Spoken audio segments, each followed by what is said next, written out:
Do we have more questions? Some for Steffen? Yeah, the first one is, if a horse is more supple when his pole is not necessarily the highest point, why are we allowed to show them that way? Well, we're not. You know, we're still going to get scored here and there down for it if we deliberately ride our horses, over round in the test. It should be our goal to keep a horse on the vertical. But again, we mentioned this before. Most horses don't stay perfectly supple when they ride on the vertical there. We saw this a little bit with Katie's horse here at the end. Yeah? We needed to make the horse a little bit rounder to get some type of release, some suppleness, and then we were able to work the horse a little bit more. Yeah? Okay. Would you describe how you ride the movement in fourth level test 2, half pass left to center line at X, circle left? Okay, you remember the last time we had half pass left to circle right, and that was George's idea, and we agreed basically people weren't understanding the shoulder thing, how to move the shoulders around, and we thought that would be good preparation for a zigzag. Well, it wasn't. It was a disaster, so we changed it, and so now if it says go to X, the ideal way to ride it is that you come over, you end up on center line, meaning that the haunches are on center line, the shoulder, you'd be back in a little shoulder 4, because you're going to circle left. You have 1 or 2 strides straight, and now you do the volte.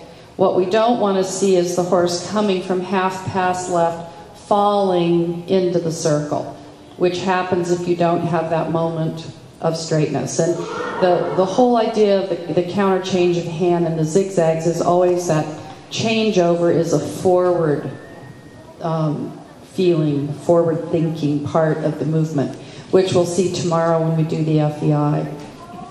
Okay, does that understand? Kind of an interesting question. In the shoulder in and Pre-St. George, you've got the shoulder in, the volte, and the half pass. Which of those movements has the least amount of bending?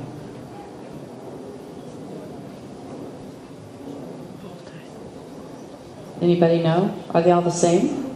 How many vote for all the same? Nobody. 1, 2. How many vote for the half pass having more bend than any of them? Nobody's voting. Basically, the volte, if you think about it, the volte has the least amount of bend because we talked about that earlier with the first level horses. It's more, think of turning the shoulders around the hind leg rather than bending the neck a lot, because that's going to create problems. Okay, Steffen, you have another one? Yep. Let's see. Do you believe in correcting behind the bit, as in dropping the bit by going forward? I'm not sure if I can read this. I'll let you read it.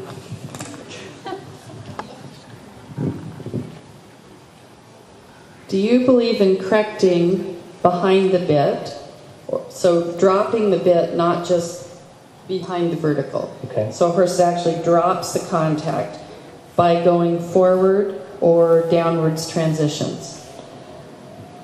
Yeah, I think it's a good question. I wouldn't go as far as saying as dropping the bit, but if the horse has, let's say we have a horse that's very strong in the hand, and this horse is momentarily in a half-halt or in a transition completely loose, and you have for a second or two no contact, that horse is probably not going to have a problem staying behind the bit or staying completely dropped. Now, I could see this as a benefit, that the horse learns to let go. Yeah? I think so many people are a little bit confused about this idea of having a horse too light.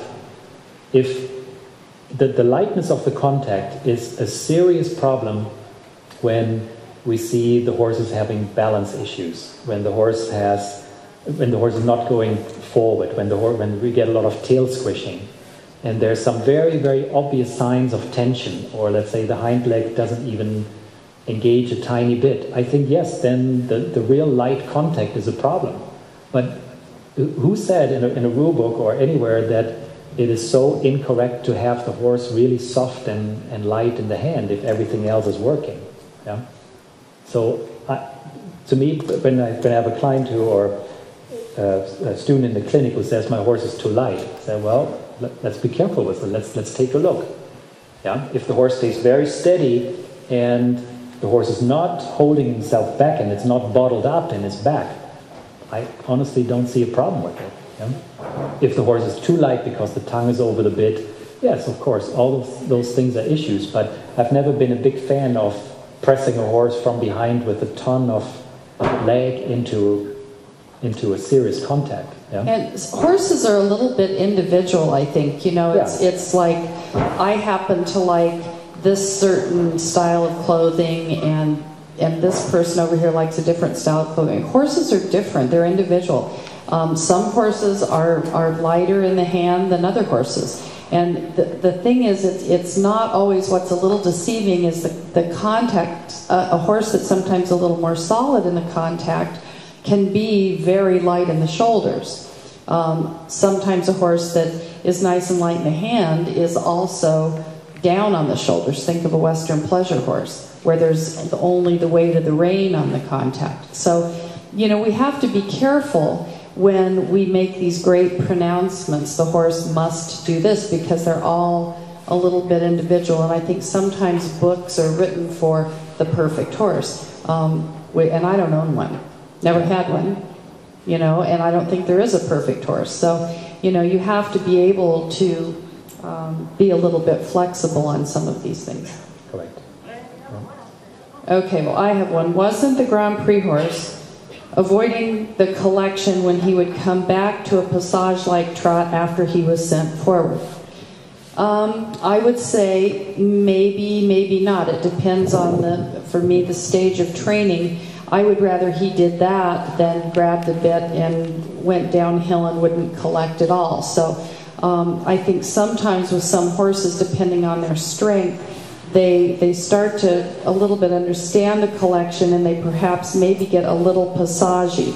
And I think that's not always a bad thing. So it can be, certainly, but it's not always. I mean, I remember Brentina at Pre-St. George, and to get the sort of expression and trot, the trot had to be a little passagey, but it certainly worked itself out. So again, you know, I guess I would say maybe. What do you think? No, I don't think it was an evasion. If the horse would have kept this fake trot, or a trot that's too passage-like on its own afterwards, let's say we go down the long side and without even doing anything, the horse would suck behind the rider's leg and wouldn't go forward and still would do a passage, that is a problem. But if you ride a transition like this and the horse comes a little bit more off the ground, to me that's showing some serious effort from the horse, and it shows willingness. Yeah? If we didn't have the problem with the horse of getting him into a normal collected trot. I used to have this problem with Akina. She used to have such a big trot and be quite a bit behind the leg. I actually had to ride some half passes to get the horse to be actually a little bit more flat in the trot. Yeah? Then I would say yes, then the evasion to the passage is a problem. But it definitely wasn't the problem with the horse that we had here today.